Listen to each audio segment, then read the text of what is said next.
Bismillahirrahmanirrahim. Assalamualaikum warahmatullahi wabarakatuh. Selamat pagi, salam sejahtera untuk kita semua, dan salam sehat untuk seluruh masyarakat Kabupaten Purbalingga. Pada pagi hari ini, saya akan menjelaskan terkait dengan hal yang saat ini banyak dipertanyakan oleh masyarakat Kabupaten Purbalingga, yaitu terkait dengan masalah bantuan. Saya akan coba menjelaskan bantuan-bantuan apa saja yang akan diberikan oleh pemerintah pasca adanya COVID-19. Oleh karenanya, langsung saja saya akan coba menjelaskan. Yang pertama, terkait dengan masalah bantuan, kita pasti akan berbicara terkait dengan masalah data. Data yang kita gunakan adalah data DTKS. Ini adalah data dari Kemensos yang selama ini digunakan bagi pemerintah pusat dalam rangka mendistribusikan bantuan. Data DTKS ini adalah data terpadu kesejahteraan sosial. Jadi data masyarakat dengan tingkat kesejahteraan terbawah dari mulai 10 sampai dengan 40%. Atau bisa dikatakan data DTKS ini adalah data masyarakat miskin. Berbicara tentang data DTKS, maka di Purbalingga total data DTKS ini ada sekitar 164.000 KK. Dan selama ini, sebagian dari 164.000 ini telah mendapatkan bantuan reguler dari pemerintah sebelum adanya COVID-19. Jadi ini ada bantuan reguler sebelum COVID-19. Apa saja itu? Yang pertama adalah PKH non-BPNT yang diterimakan oleh 67 KK. Dan yang kedua ada PKH plus BPNT yang diterima oleh 49.739 KK yang ada di Purbalingga. Bantuan yang ketiga ini adalah BPNT non-PKH yang diterimakan kurang lebih 33.915 KK. Bantuan-bantuan ini saat ini sudah cair.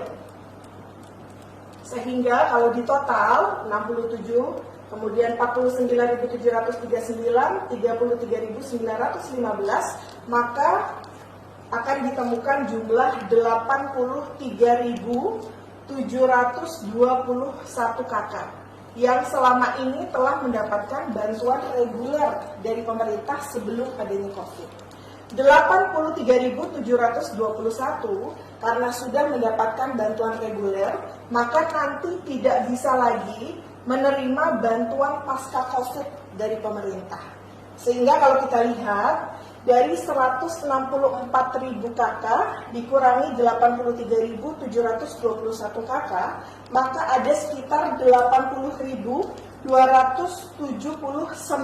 KK yang selama ini belum tersentuh bantuan dari pemerintah. Oleh karenanya, pasca COVID-19, maka pemerintah, baik pemerintah pusat, ini memberikan tambahan alokasi bantuan pasca COVID. Apa saja itu? Yang pertama, ini adalah bantuan perluasan BPNT. Jadi bantuan perluasan BPNT ini nominalnya adalah 200.000 per bulan per kakak yang nanti akan diterimakan selama 9 bulan. Bentuknya berupa apa? Bentuknya berupa sembako yang nanti akan didistribusikan melalui e-warung. Kemudian data perluasan BPNT ini kepada siapa saja, kita sudah mendapatkan by name by address BNBA ini dari pusat. Jadi datanya ini adalah data dari pusat.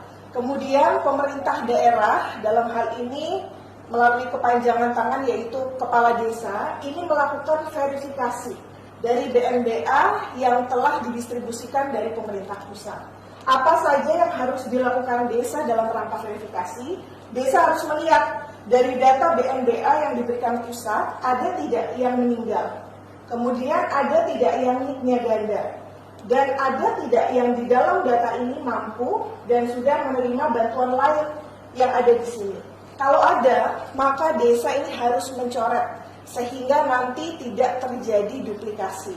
Akan tetapi kewenangan desa hanya bisa mencoret dan tidak bisa mengusulkan.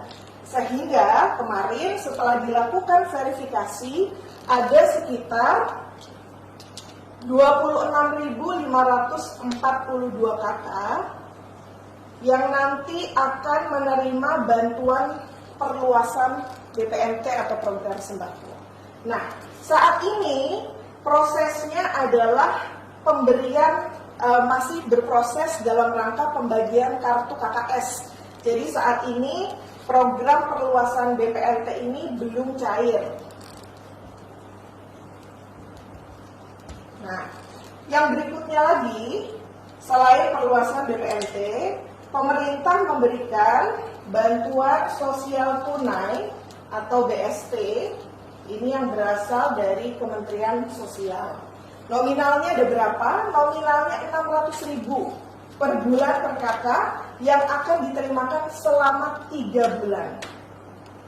Dan ini nanti dalam bentuk uang tunai yang nanti akan ditransfer melalui rekening dan akan melalui kantor pos. Kalau yang kantor pos ini nanti berarti pemberiannya secara tunai oleh pemerintah desa. Nah, kemarin kita juga mendapatkan by name by address ini dari pusat. Kemudian desa diminta untuk melakukan verifikasi. Ada yang meninggal, ganda dianggap mampu, kemudian sudah menerima bantuan yang lain, ini dicoret.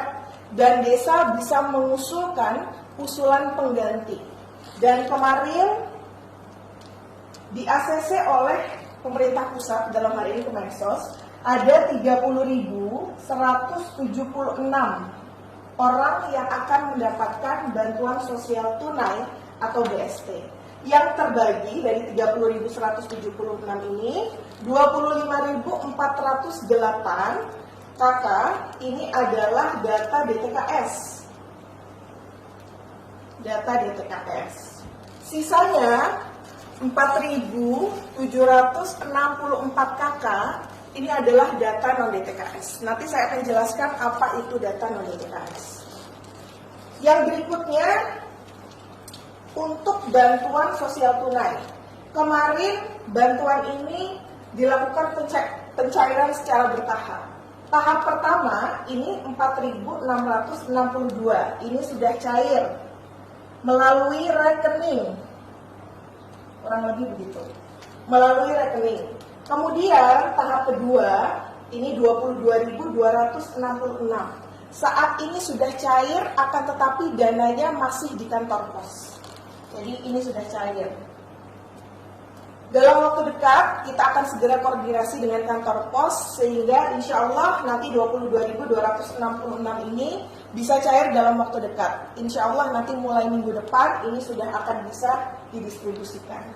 Kemudian setelah tadi dikurangi yang sudah mendapat bantuan dan yang belum mendapat bantuan, ditemukan data DTKS yang belum dibantu. Ini berarti ada sekitar 28.329 kakak. 28.329 kakak ini harapannya nanti bisa dibantu oleh desa melalui BLT dana desa.